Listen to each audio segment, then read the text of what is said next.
Hello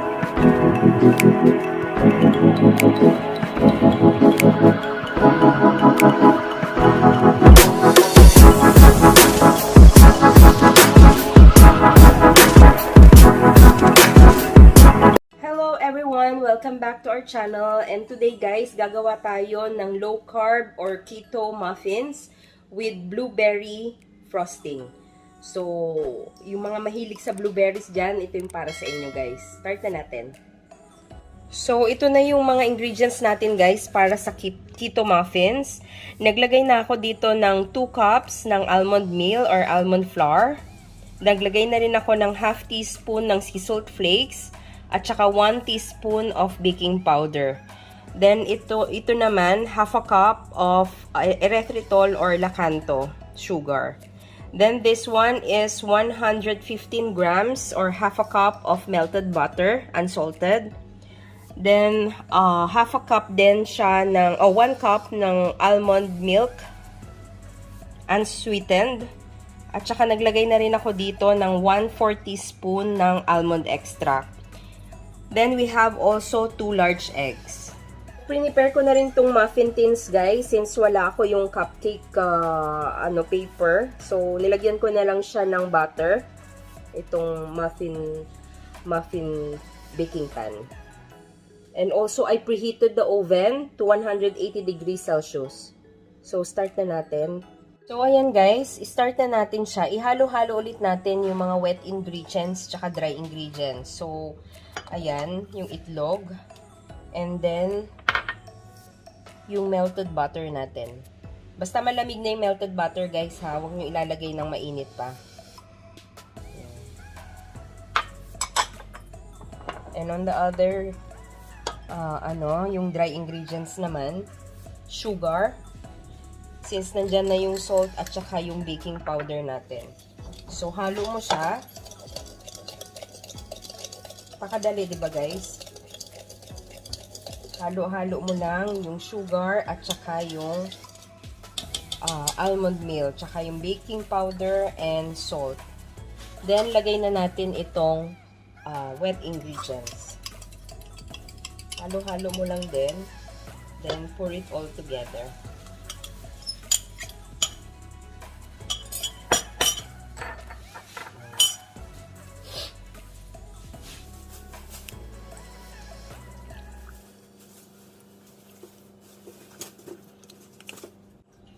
So, ito na guys. Ilagay na natin dito sa ating muffin molder. Mga 3/4 lang siya. Huwag nyo masyadong pupunuin kasi mag-overflow.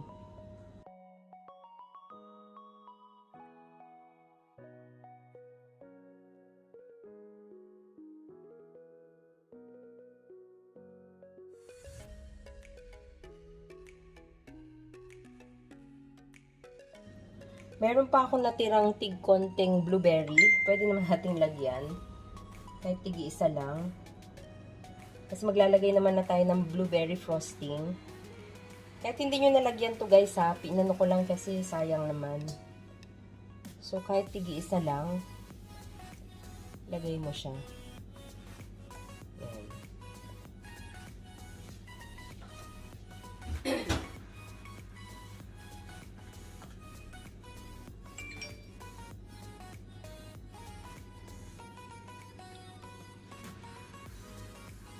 So, ilagay natin to sa 180 degrees Celsius to 25 minutes. Sa ating blueberry syrup, naglagay na ako dito ng half a cup ng fresh blueberries. And then later guys, alagyan natin siya ng 2 to 3 tablespoons of water. And then 2 tablespoons of erythritol or lakanto. Pagka medyo umaano na siya, boiling. So yan, pagka medyo boiling na siya, lagyan mo na siya ng 2 tablespoon of lakanto. Lakanto or erythritol guys, walang problema. Okay, konti pa. Yan.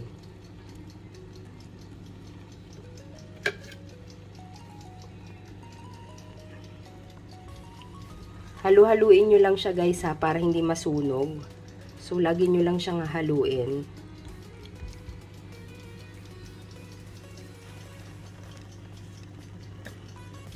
Ayan, haluin nyo lang siya guys. Hayaan nyo siyang mag-burst out. And yung lakanto na nilagay natin, yun yung magpapalapot konti nito. So, malalaman mo siya kapag ka-ready na yung iyong syrup, kapag kahinawi mo siya na ganon, wala nang water na, wala nang liquid na papasok. But since ngayon, medyo maano pa siya. Hinaan lang yung, yung apoy natin and continue stirring. So, ayan na guys, medyo malapot na siya. And malalaman mo kapag ka medyo okay na, kapag ka ginanya mo siya, ayun o, nakikita mo na yung pinaka, ayun, yung bottom ng pan. So, konti pa to, para maalis yung liquid. And then, okay na siya. Ayan o. Yan. Pag nakikita mo na yung pan, under ng pan, pwede na to.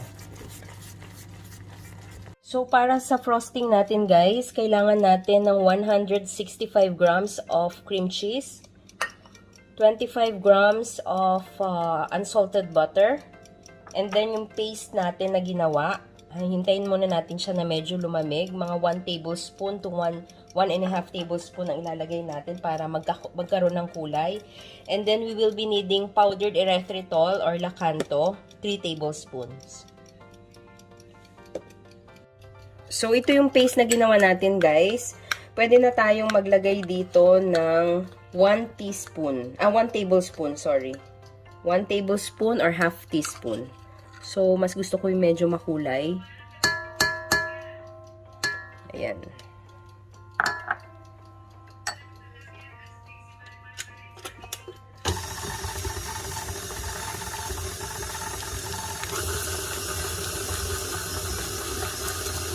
See the colors?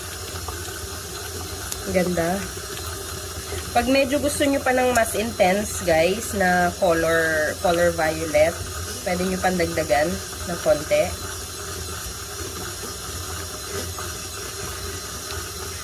Ayan, guys, kakalabas lang niya sa oven. And hintayin lang natin siyang lumamig ng konti. Then, pwede na nating i-pipe yung frosting natin na blueberry din. Ayan. Masarap to pang kape, guys.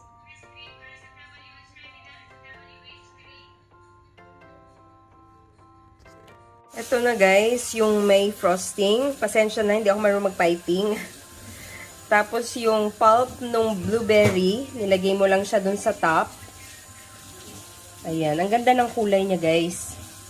Hindi ko lang alam kung ano sa inyo, kitang-kita. Pero dito, kitang-kita siya. Ang ganda.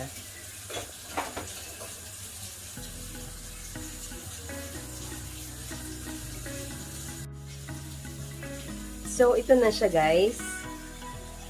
Tikman natin. Medyo mainit pa.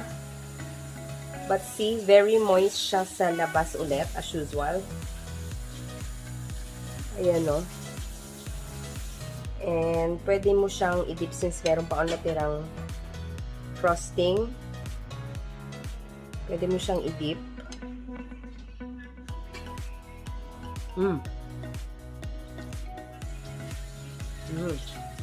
Ang sarap.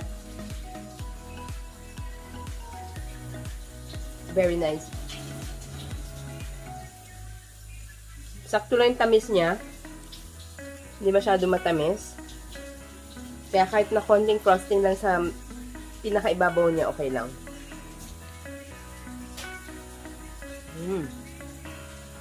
Ang sarap.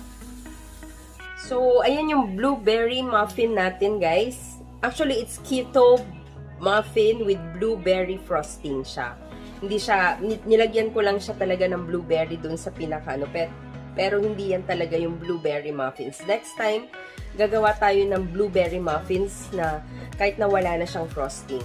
So, sana guys, matry nyo to. And for sure, magugustuhan nyo din, gaya ng mga ibang ginawa natin the last time.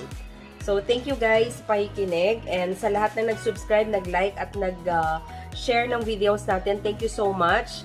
Maraming salamat po.